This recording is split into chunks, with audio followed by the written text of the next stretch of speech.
आज आपण पाहणार आहोत की 5,000 रुपये दर महिन्याला गुंतवून येणाऱ्या 15 वर्षामध्ये आपल्याला किती रक्कम मिळू शकते।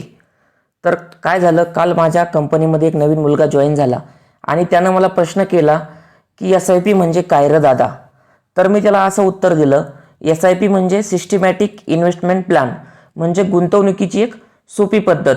यात आपण एक ठराविक रक्कम जसे 5,000, 10,000 दर महिन्याला किंवा ठराविक कालावधीत म्युच्युअल फंडात गुंतवत असतो। म्हणजे एकदम मोठी रक्कम इन्व्हेस्टमेंट न करता थोडं थोडं करून आपण महिन्याला नियमित गुंतवणूक करत असतो। जसा माझ्या मित्राला प्रश्न पडला तशा भरपूर मित्रांना प्रश्न पडत असतो, म्हणून सर्वांना या यूट्यूबमध्ये त्याचं उत्तर मिळेल की तुम्ही महिन्याला एक 5,000 रुपये जरी गुंतवले तर येणाऱ्या 15 वर्षामध्ये तुम्हाला किती रिटर्न्स मिळू शकतात।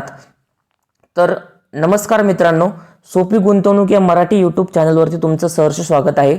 तुम्ही जर चॅनलवर पहिल्यांदाच आला असाल तर चॅनलला सबस्क्राईब करा। तर म्युच्युअल फंडमध्ये काय होतं मित्रांनो की म्युच्युअल फंडमध्ये जो आहे तो कंपाऊंडिंगचा आपल्याला फायदा मिळत असतो। कंपाऊंडिंग म्हणजे काय की जे चक्रवाढ व्याज असतं, चक्रवाढ व्याज काय करतं की व्याजावर व्याज, व्याजावर व्याज, मूळ रक्कम प्लस व्याजावर व्याज, अशा प्रकारे चक्रवाढ व्याज काम करत असतं। त्यातूनच आपली जी आहे जी म्युच्युअल फंडमध्ये तुम्हाला जो परतावा आहे तो कंटिन्यू वाढत असतो, त्याचा तुम्हाला हा फायदा मिळत असतो। उदाहरणार्थ तुम्ही 5,000 रुपये दरमहा 15 वर्षे SIP केली आणि सरासरी 12% परतावा मिळाला तर जवळपास 25 लाखापेक्षा जास्त रक्कम तयार होऊ शकते।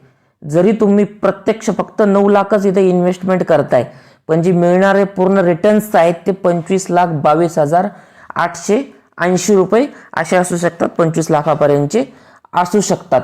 तर याच्यामध्ये आणखी दुसरं उदाहरण काय देऊ शकतो मी तुम्हाला, समजा तुम्ही 15 वर्षासाठी 5,000 रुपये प्रत्येक महिन्याला अशी इन्व्हेस्टमेंट करत आहात आणि त्याच्यामध्ये तुम्हाला त्या तुमच्या म्युच्युअल फंड कंपनीनं 15% जर परतावा दिला तर तुम्हाला मिळणारी रक्कम किती असणार आहे, 33,84,315 आणि गुंतवणूक तुमची 9 लाख रुपयेच असणार आहे। तुमचे रिटर्न्स फक्त वाढलेले 24,84,315 रुपये।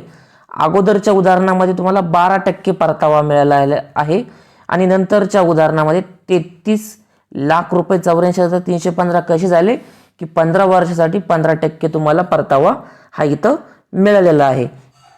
तर या व्हिडिओचा सारांश काय होतोय की तुम्ही 5,000 रुपये SIP करायची, पण ती कधी की नियमितपणे असली पाहिजे, तरच तुम्हाला त्या चक्रवाढीचा फायदा होतो। तर भरपूर लोक म्हणतात की मी SIP चालू करणार आहे, या महिन्यात करणार आहे, काही माझे दुसरे काम संपल्यानंतर मी करणार आहे, पण SIP काही चालू होत नाही। त्यामुळं ती SIP तुम्ही लवकरात लवकर चालू केली पाहिजे, नियमित चालू केली पाहिजे, तरच तुम्हाला त्या चक्रवाढ व्याजाचा फायदा मिळणार आहे।